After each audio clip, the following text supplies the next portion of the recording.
Welcome to this edition of Lake Tahoe TV's Tech Talk. I'm your host, Lindsey Felsch. We're here with Chris Brackett, standing inside the shop for South Tahoe stand-up paddleboarding.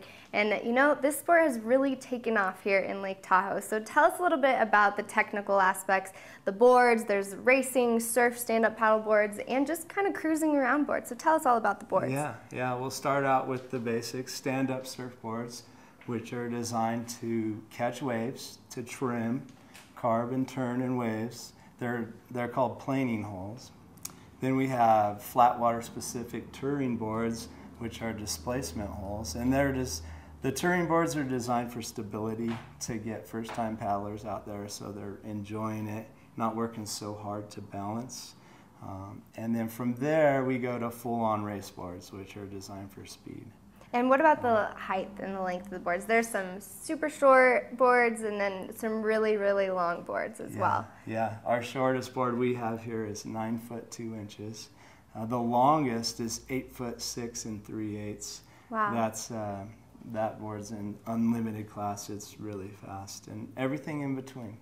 And tell us a little bit about the history of the sport. I mean, it's been around for quite a while, but no one really knew about it. Yeah, you know, I think people have been standing up in canoes and, you know, different things that they've built for a long time. In Hawaii in the 30s and 40s, I think Waikiki, the Beach Boys, were taking pictures of the tourists. They were standing up on their boards and they put an outrigger paddle and extended it. That's kind of the roots. And then recently, you know, 2004 or 5, somewhere in there, Laird Hamilton started using it as a training aspect for his surfing. And then that kind of popularized it, and now it's just great. Everybody can do it, from little kids up to older people. It's low impact, it's a good core workout. And it's fun to get out there and enjoy all that we have here. Yeah, and speaking of the workout, tell us a little bit more about the technique that you have to have. It's all about balance and, you know, paddling, and tell us a little bit about the technique. So technique, first thing you want to stand up and get up. You want to look at the horizon line if you're a first timer, because if you stare down at your board, you're going to feel kind of seasick. Yeah, that's the biggest tip I can give. Then the paddle technique, you just grip the top of the paddle, put your arms about 90 degrees, stab the paddle in the water, and pull. And it's really simple. And you're off. Yeah, and you're going. Great. And so days out here on the lake in Tahoe can get a little bit windy sometimes, around 3 o'clock. So when's the best time to get out there on the board? As early as you can, bright and early when the sun's popping up. The water's pure glass. It's plenty warm right now.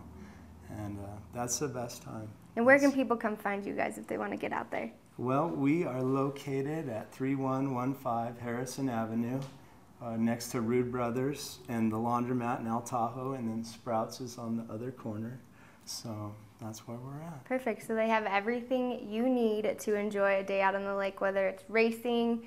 And tell us, I mean, the racing aspect of it it's pretty hefty out here on the lake. Yeah, you know, I love the touring thing and cruising with your buddies and friends, but the race thing, it just pushes you to paddle a little harder, especially if one of your buddies is behind you pushing you, and you just get that feel like you're surfed out, paddled out feeling. It feels real good to get some exercise. And if you're not racing, the coolest part that I enjoy about it is just being able to see everything and the views you get from stand-up paddleboarding. It's awesome.